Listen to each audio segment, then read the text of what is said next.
Alright, let's get ready to rumble. Okay, so I still say that was my last video of the year, but maybe I was wrong. So,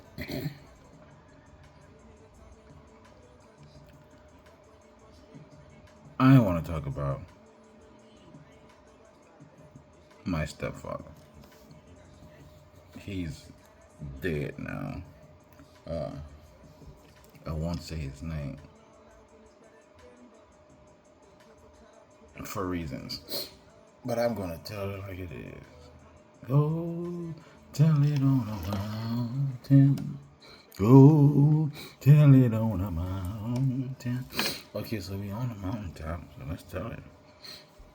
So my mom is a beautiful woman. My mom's name was Marva. And she married this guy named Beep Beep Beep Beep Beep Beep Beep Beep Beep. And this guy was a musician. He played the piano. He played drums. And he used to play for a local band in town called the Neville Brothers. Yeah, you know about the Neville Brothers? You know Aaron Neville? If you never heard Aaron Neville, he got a song. He got a song out. He got a song that he sang that I like. It's called Mona Lisa. Mona Lisa. Mona Lisa. Not Wyclef. I'm talking about Aaron Neville got a song called Mona Lisa. Wait. I'm sorry. The song is by Wyclef, and Aaron Neville is singing the hook. So correct me on that. Okay, I'm rambling. But anyway, so this guy was a musician, and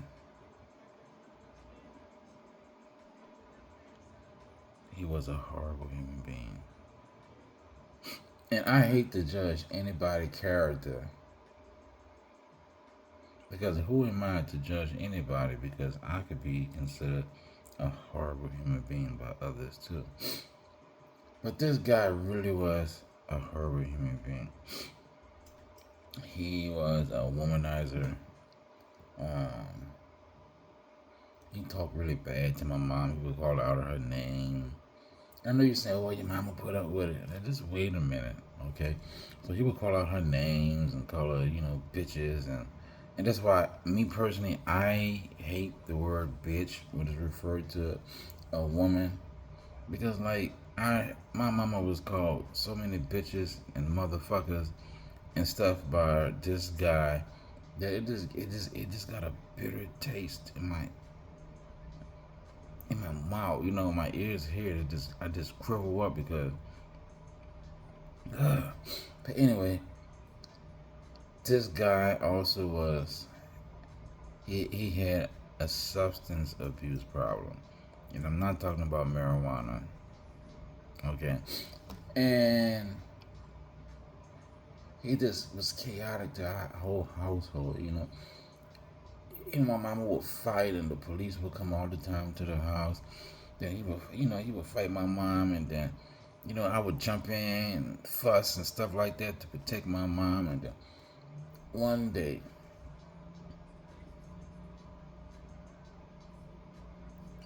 we were living in an apartment on Mirabeau Avenue here in New Orleans, and I was outside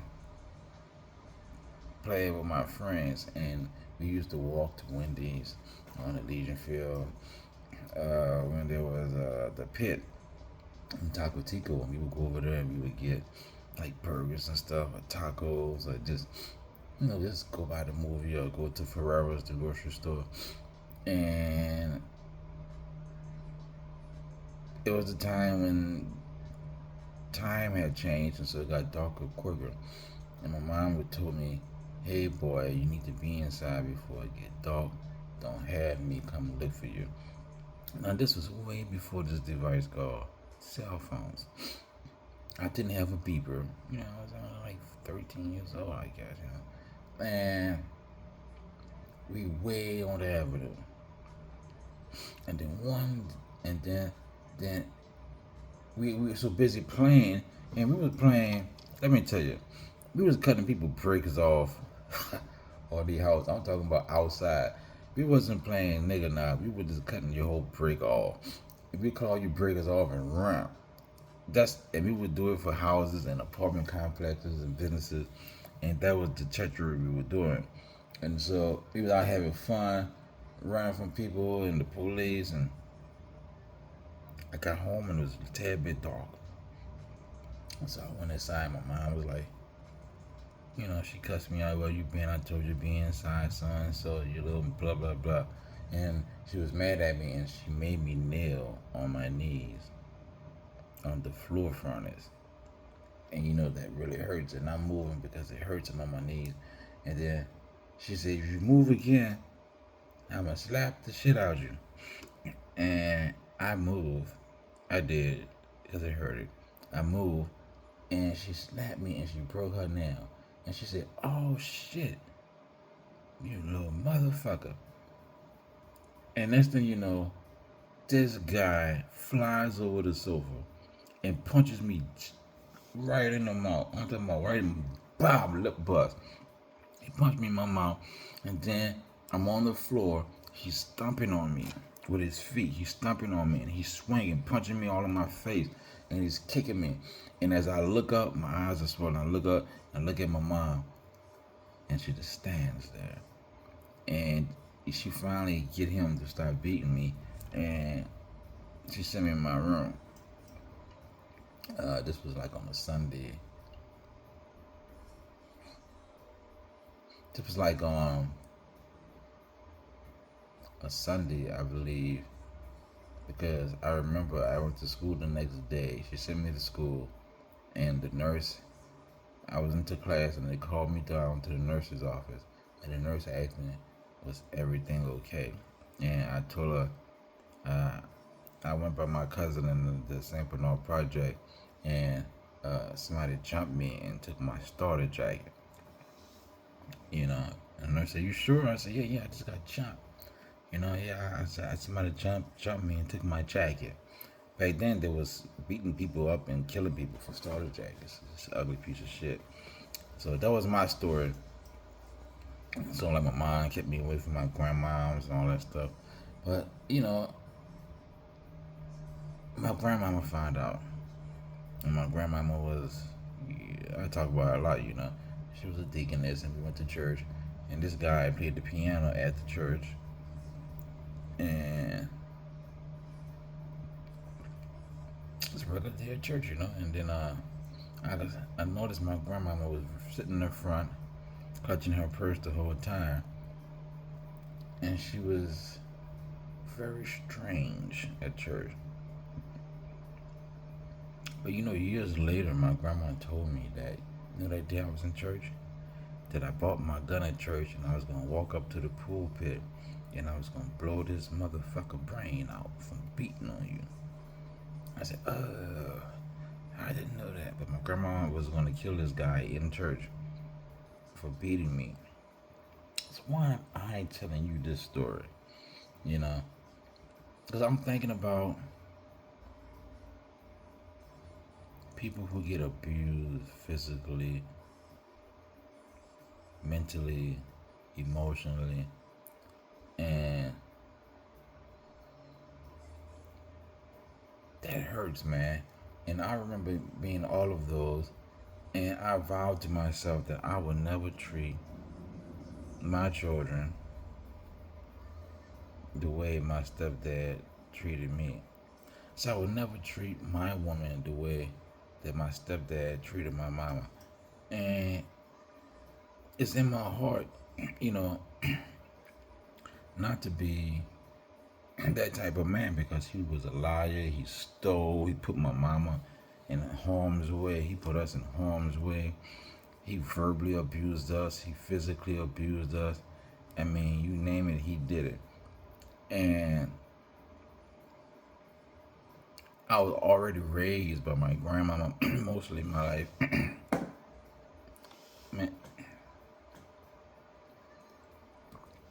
And I was always taught to value and honor a woman and treat them with dignity and respect, give them their flowers while they're living, until I became this helpless romantic Negro who loved women unconditionally and would do what they can, do what I could because I've never seen my grandmama receive unconditional love.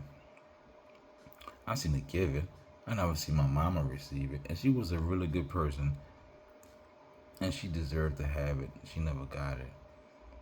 I never seen none of my female cousins really get it, or my aunts, and I just wanted to be that guy who said, when I love somebody, I'm gonna love them with my whole heart. I tried the best I could, and I'm really genuine with that. And I said, if I had kids, I would try to treat my kids justly. And if I had stepkids, I wouldn't treat my stepkids like my stepdad treated me. And so that's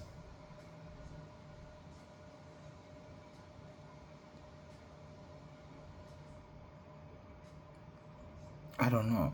That's really different. I'm really different. And I guess I'm a hopeless romantic. I don't know what I am. But I know I am genuine. If I love somebody, it's genuine. It's not for sure. I'm not taking points. It's not cloud chasing. And I just want to treat a woman and my kids better than I've seen every woman in my life be treated by a man. I'm not saying all men are bad, and I ain't saying that all women are bad, but there are two handfuls. I mean, like really big handfuls of bad men and women out there. There are people who don't care. There's people who verbally abuse you, male and female. And like females verbally abuse men too. Now y'all can say that we weak and pathetic and all that other bullshit, but y'all verbally abuse men, and verbal abuse is very bad. It's on the same level as physical abuse. So a lot of these chicks, they verbally abuse men, and they just think that we're supposed to take it and move on. They emotionally abuse men. You're a man, you're supposed to take it, but men do it too. Men verbally abuse women. They emotionally abuse women. I'm not saying one is greater than the other, but that's just something that just has to stop in our community. Like this verbal abuse, this mental abuse, this emotional abuse, not supporting one another, not giving each other chances, quick to turn our backs on one another. Like, we too old for that as a community. You know what I'm saying? To be doing like shit like that. Like what's up with that? So yeah, my stepfather was a horrible human being. And if anybody's watching this and you're a stepdad or a dad and you treat your wife or your kids the way that I described my stepdad did, you need to check yourself. And if you're a mother who treats your husband bad and your children bad, you need to check yourself. Don't do that. You know what I'm saying? We too grown for that shit. You know what I'm saying? Like, be mature. Like, don't verbally abuse people. And keep your hands to yourself. Get out of your ego. Get out of your arrogance. You know what I'm saying? Love is real. Love is kind. Love is gentle. Love is divine. Love is great.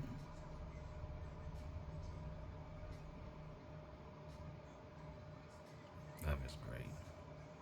And it feels good to be genuinely loved by somebody who would die for you, who would ride for you. You know what I'm saying? Like, you rarely can find somebody who really would do that for you in today's life. So if you forgot somebody that really loves you and cares for you and got your back, man, hold on to them, even if they fucked up right now. Things will get better. You gotta have faith in God. You know what I'm saying? Have faith in yourself. Be good. Be blessed. Watch what you say to people. Watch how you treat people.